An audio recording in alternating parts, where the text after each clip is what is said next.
Bonjour à tous et à toutes, j'espère que vous allez bien. Je suis content de vous retrouver pour un nouveau direct. Aujourd'hui, on parle de maux de tête ou de céphalée, ce sont des synonymes et je vous donne des informations, des astuces et des conseils aussi pour prendre soin de vous et peut-être aussi prendre soin d'un proche. Ça arrive parfois que vous écoutez mes vidéos pour aider quelqu'un d'autre. Souvenez-vous que la vidéo d'aujourd'hui ne remplace pas une évaluation ou un traitement d'un professionnel de la santé et vous devez adapter mes conseils à votre conditions et certains de ces conseils, peut-être de ces exercices, de ces automassages pourraient ne pas convenir.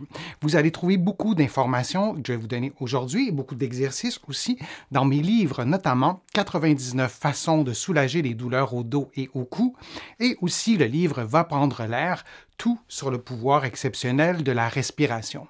Maintenant, soulager les céphalées de tension par un programme d'exercices réguliers. Je vous montre 2 exercices de respiration. Pour les habitués de ma chaîne, vous les connaissez, mais intégrez-les plutôt à un programme d'exercices que vous allez faire régulièrement. Tout ce que je vous montre, ça peut se faire en 5-10 minutes. Alors, c'est la respiration abdominale. Vous la voyez à gauche et à droite de façon différente. Choisissez ce que vous préférez, c'est une façon ou l'autre. Vous pourriez le faire aussi en position couchée sur le dos. Dans la vignette de droite, dans la vidéo de gauche plutôt, vous me voyez en position assise, les mains sur le ventre et vous inspirez en gonflant le ventre et vous gonflez le plus possible votre ventre et vous laissez l'air sortir librement. En quoi c'est bénéfique de faire ça? Bien, on parlait de stress, ça peut diminuer votre stress. Ça peut aussi diminuer la tension dans plusieurs muscles, notamment les muscles posturaux. Les muscles posturaux s'occupent aussi de la respiration. Donc, je fais ça un peu court, mais pour vous expliquer la respiration abdominale, parce que je pourrais vous en parler pendant des heures, mais je vous conseille de faire la respiration abdominale. Et l'avantage de faire la respiration abdominale, comme vous avez vu, comme vous allez revoir avec le ballon, ça peut vous aider aussi à stimuler votre diaphragme, puisqu'il y aura la pression du ballon. C'est souvent beaucoup plus facile de le faire comme ça. Et ce que vous aurez aussi en prime avec la vidéo de droite, la pression sur le ballon, ça fait aussi un massage au niveau de l'abdomen, notamment au niveau du diaphragme, et ça peut contribuer à un sentiment de bien-être, de confort, et il peut y avoir un effet aussi pour détendre ce muscle principal de la respiration. Donc, quelques minutes d'automassage, 3, 4, 5 minutes, un peu moins si vous préférez un programme d'exercice court. Vous pouvez aussi faire de la respiration rythmée, 5 secondes d'inspiration, 7 secondes d'expiration et vous faites ça pendant 5 minutes ou moins. Alors, c'est une forme de respiration abdominale. Vous allez trouver sur ma chaîne des vidéos, des guides pour vous aider à faire de la respiration rythmée. Vous aurez un indicateur sonore et visuel pour vous rappeler quand inspirer et expirer pour vraiment bien suivre cette fréquence ou cette séquence plutôt de X de secondes d'inspiration et X secondes d'expiration. Et ça a été bien démontré par la science. Ça a des effets aussi sur la détente, sur la diminution du stress, sur le relâchement musculaire.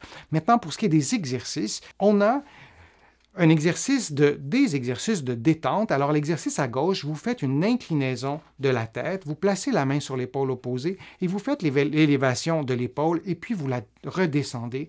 Ça a des effets bénéfiques sur la mobilité de votre cou, sur les muscles du cou, mais aussi sur les muscles qui partent du cou et qui se rendent jusqu'à l'épaule. C'est vraiment très, très efficace. Évidemment, vous faites tout ça des deux côtés. Il y a aussi l'exercice de rotation et comme vous le voyez, c'est inscrit, vous faites une rotation inversée, vous tournez les épaules sans bouger la tête. Et parfois, lorsqu'on a une céphalée de tension, parfois on n'a pas envie de bouger la tête, on a l'impression où ça augmente littéralement notre tension et de bouger les épaules, parfois c'est une bonne voie, une bonne façon de contourner cette intuition de ne peut-être pas bouger la tête et donc ça mobilise les vertèbres cervicales, ça mobilise les muscles et on respire librement en faisant tout ça évidemment aussi. Alors si je vous montre deux autres exercices en fait, alors c'est 2 automassages.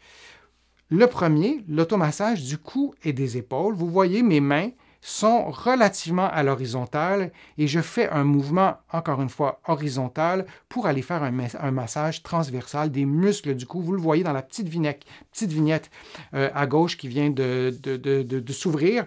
Et vous pouvez aussi faire un massage du crâne. Évidemment, lorsqu'on masse le crâne, ben, vous n'allez pas masser le bienfait ne se trouve pas lorsque vous massez l'os, mais derrière le crâne, ce que je n'ai pas avec mon squelette ici, mais derrière le crâne, vous avez des petits muscles aussi qui sont là. Vous avez aussi la peau qui est là et parfois, dans un contexte de céphalie, de tension, de masser la peau lentement, peut-être combiner l'automassage avec un exercice de respiration, ça peut vraiment vous aider à diminuer la douleur et parfois à éliminer la douleur. Alors, ça vous donne un programme relativement court, relativement simple à faire et à mémoriser pour pouvoir contrôler vos céphalées de tension, tout ça dans un contexte où vous avez consulté un médecin, vous avez eu un diagnostic de céphalie de tension, vous savez qu'il n'y a pas un autre problème sous-jacent qui devrait être parfois même traité en priorité. Donc, avec toutes ces réserves, de faire un programme d'exercice, ça peut être bénéfique. Je vous remercie de vos questions, d'être là sur ma chaîne aussi régulièrement. J'espère que ma vidéo vous a été utile. Si c'est le cas, je vous invite à cliquez j'aime, à la partager sur vos réseaux sociaux. Vous le savez, ça me donne plus de visibilité. Ça m'aide aussi à vous présenter d'autres contenus et je m'alimente beaucoup à travers vos questions. Vous le savez, vous pouvez aussi contribuer à mes plateformes, soit en cliquant sur le petit cœur j'aime. Dans la plupart des pays, il est présent. Vous pouvez aussi faire une contribution sur mon site web, le www.denisfortier.ca et je vous remercie, ceux et celles qui ont fait des contributions et considérez ces remerciements comme vraiment très personnels. Et sans ces contributions, ça serait difficile pour moi de continuer à vous présenter autant de contenu. Vous allez pouvoir vous abonner à mon site web, c'est-à-dire à l'infolettre sur mon site web en le visitant, donc www.denisfortier.ca. Vous allez trouver aussi beaucoup d'informations dans mes livres, notamment mon livre 99 façons de soulager les douleurs au dos et au cou et mon livre Va prendre l'air, tout sur le pouvoir exceptionnel de la respiration. Alors, j'espère vous retrouver pour une prochaine vidéo, pour un prochain direct. Je vous souhaite une belle fin de journée si c'est le cas et on se revoit bientôt.